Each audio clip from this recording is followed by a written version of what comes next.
Hey, what's up guys? Welcome to the second ever DroneBee Daily, and today I'm going to talk about the Mercenary fighting pits. There's a lot of questions on this, and I even had a lot of questions on this. Up until even today, I've been trying to figure out different things, and decided to make this video. I finally figured out something that has been bugging me since the Mercenary fighting troops came out, and I'm just going to go ahead and lead the video with this. Actually, let me take a step back. For those of you who don't know, the barracks, the hospital wards, and the banks, these actually will buff your troops. Once you get them above level 10, you start seeing troop buffs take place. For the banks, it's armor, and here's sort of the you can see how much armor you get per bank at different levels, and that adds up, right? You've got the barracks, which is troop attack, and these start to add up for sure. Like once you get up in the upper 20s, you start seeing 5% troop attack each building, so it adds up significantly. And hospital capacity, also awesome. The troop HP, that'll come in handy. So certainly when I scout people, I often cringe when I see their buildings all like, if I see a level 30 player with buildings below level 10, I cringe because they're missing out on all kinds of bonuses that really are pretty cheap in the scheme of things, right? Like it's certainly worth investing leveling up these buildings. And what I would recommend is level up your buildings to the same level as your citadel. At least do this if your citadel is below 30.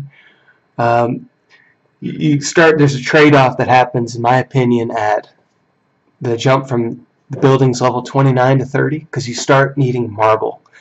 And if you don't have T4 troops, you're going to want to save every bit of marble. So that's a case where you wouldn't want to go above 29 on these buildings. And then also from level 30 to 31, you need building blueprints. And if you're not there yet, don't worry about it. But for those of you that are there, you know what I'm talking about. Building blueprints, super valuable. And you're going to want to preserve those as long as you can. So at least on my main account, I have them all these buildings at 30. And I think that's what most people will want to do, keep them at 30 until they get T5. That's what I imagine most people do. So yeah, these bonuses are awesome, but how this ties in with the Mercenary fighting pits is if you can actually view the stats, the bonuses that apply to your Mercenary fighting pits troops. And if you come down here to building bonuses, it shows the barrack troop attack bonus in total, in the hospital ward HP bonus, but it doesn't show the bank bonuses.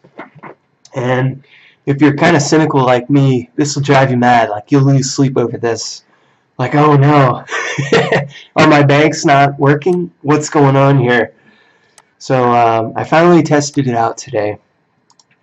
What I did is I had 1,000 guardians occupy two different tiles. So 1,000 in one, 1,000 in the other. And I had a friend attack me. He attacked with 24,000 troops, kind of mixed. And with the first attack, I had 6 level 29 banks, and 73 Frost Guardians died. I then had him attack again. I destroyed the 6 banks, and I lost 83. So even though it doesn't display the bonus in the Mercenary fighting pit, like on the stat section, they do apply, at least for tiles. So rest easy there. If anybody knows whether or not they apply to attacking, that would be helpful to know. I didn't want to keep sacrificing my Frost Guardians to find out, because Frost Guardians are out of cycle now, so I can't replace them if they die. And so this kind of brings me into the second thing The mercenary fighting troops that are available to you will change. So, for instance, I made these Frost Guardians. I bought the Frost Guardian pack. You have to, I guess I'll go ahead and say that. If you want the mercenary fighting pits unlocked, you have to spend money. And then you have to spend more money if you want to level up the mercenary fighting pits to a high enough level that you can build the troops that you want. So Frost Guardians, you can't build them until level 3. So that's 2 or 3 packs, depending on what packs you're seeing, to get to level 3. And then you'll still probably want to buy another pack to get the like 20 or 30,000 more Frost Guardians. I think you can get, I think I got like 40,000 in a pack. So you get those at level 3. And Guardians, guys, really awesome. I feel bad they're out of cycle right now because these are badass. Look at that. 7 bars. So they're equivalent to a T7 in terms of defense and HP. Really awesome. And they can't be penetrated. At least the Frost can't be penetrated by armor. So armor penetration has no effect. If you have these guys, I would not throw them with attacks, because if they die, you can't get them back, at least until they come back in cycle. So I just keep them at your home empire. You know, keep them in defense. If they, at least they'll be wounded before they die. So yeah, you have a chance to hang on to them if you're healing your troops up when you're attacked. So those are level 3. The Corsair airships, you get those at level 4. Mercenary fighting pits, and the Ma-X you get at level 5. The Corsair, they're really good against Guardians and traps. So I see them a lot in the crystal battles, because people really don't want to throw their Guardians at a crystal if there's Corsair ships in there, because they're just going to die, and Guardians are pretty valuable at this stage. And the Ma-X, these are basically T5 troops, guys. Strong against everything, except for siege.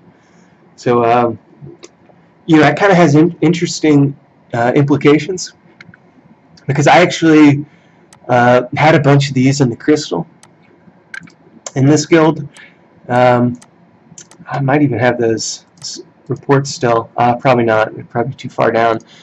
But I was getting attacked by siege rallies, and because they're weak against siege, it was actually brutally effective. So if you see a crystal with like only these in them, don't feel bad to rally them with siege, because it was pretty effective.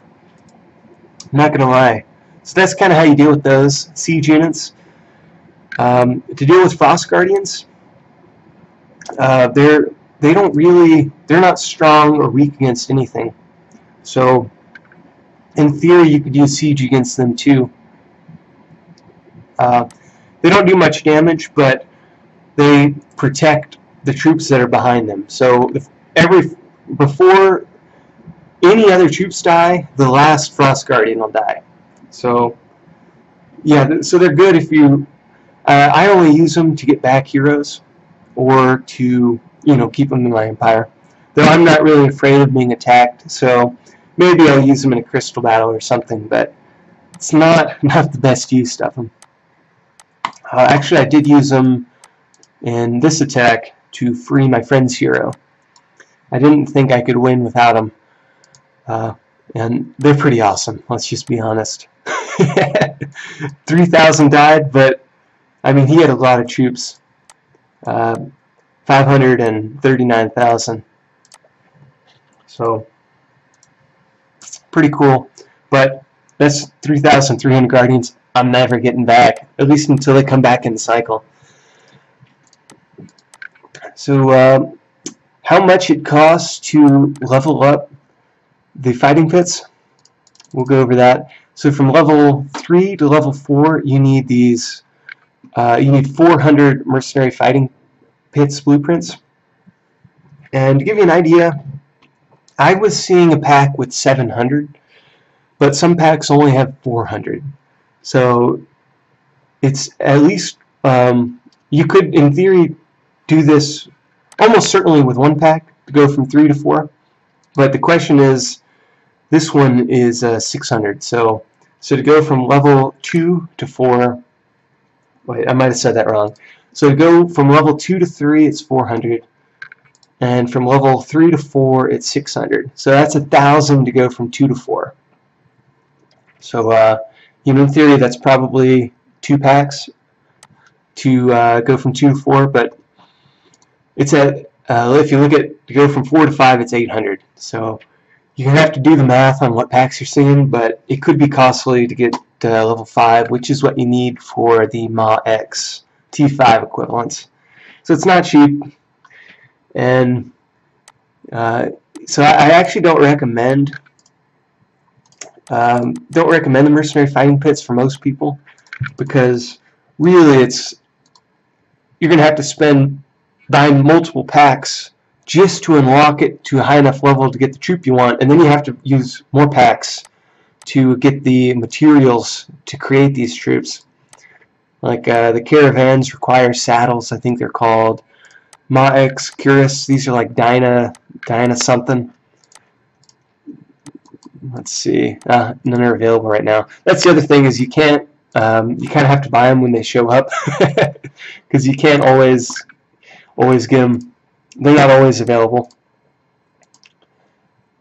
These are cool. So these are Raider harnesses for the Sea Devil Marauders, and I think these are basically like a siege, like a T4. Actually, I'm not too sure. I've never built them. If anybody knows, post in the comments. But yeah, so cool. That's the Mercenary Fighting Pits. Not for everybody. Again, it's going to have to be quite a few packs to get it to the point that you'd want it. So yeah, it's not for everybody. It's more for once you get in like the mid-early 20s, you might consider it, because the Frost Guardians could come in handy, or any type of Guardian if they reintroduce it.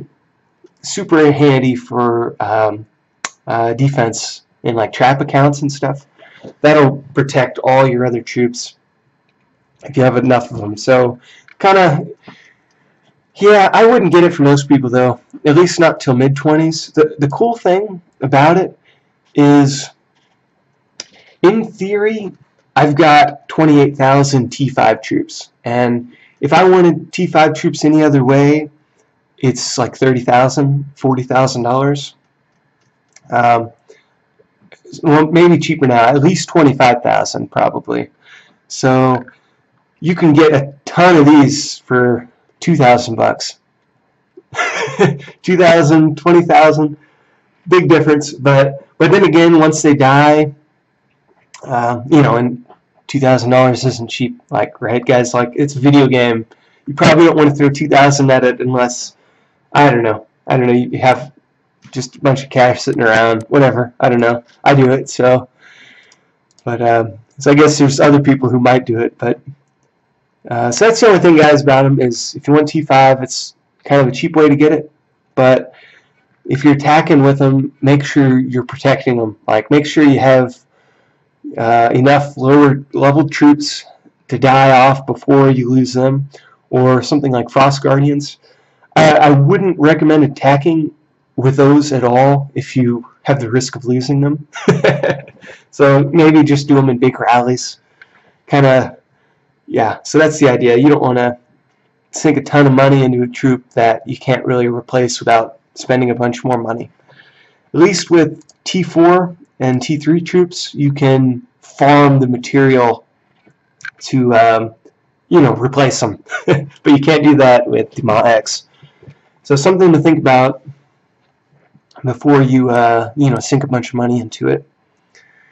And, I noticed this game, they have all these packs available to people early on, and it kind of, it's a little frustrating to me, because I wonder how many people have unlocked the Mercenary Fighting Pits and then weren't even able to use it to train troops because they didn't have the materials, or they didn't have it high enough level. There's not always troops, level 1 mercenary troops available that you can build. So, and, you know, I feel for people, they need more explaining on like what the buildings do and what the capabilities are. They kind of rely on people like me, I guess, and word of mouth to get around to these people. So just a heads up, don't unlock it unless you know you can build some troops from it. And maybe in the future they'll do farmable troops, like farmable level 1 troops, mercenary level 1 troops. So if they do that, then maybe you'd want to do it, but not recommended as a first pack unless you're going to buy a bunch more packs. So heads up on that. I know a couple people that bought it as their first pack, and then they're like, I can't build anything. And I feel terrible for them because, you know, you don't know. You just read the recruit powerful mercenary troops, and you don't, you know, that's all it says about it. So you don't know exactly what you're buying until you buy it. Or if you watch a video like this or talk to somebody. So ask around, see what's out there. The mercenary fighting troops, you'll probably need them for taking a crystal. Just kind of the way it goes. They're so much better than other troops that just kind of the way it is, unfortunately. But I actually don't recommend using them to take a crystal. I would just keep rallying the crystal with normal T3, T4, T5 troops, depending on where your realm's at. And eventually, if you keep doing that, you will kill off all the mercenary troops for the other people. And that's my 2 cents, right? Like don't throw your own away. Try to make the other people throw theirs away. It's kind of cynical and kind of I don't know, below the belt. You will have to sacrifice a lot of troops if you go that tactic. But eventually you will kill off all the mercenary troops unless they just keep throwing money at it, and which is totally possible. All right, like I'm sure there's people in every realm who spend enough that they could almost endlessly replace mercenary troops, but you're going to put a hurting on their wallet if they keep trying to keep up with constant rallies on it. That is the mercenary fighting pits, guys. Hope if you didn't know about the building troop bonuses, now you do. And yeah, so certainly level these up if you can.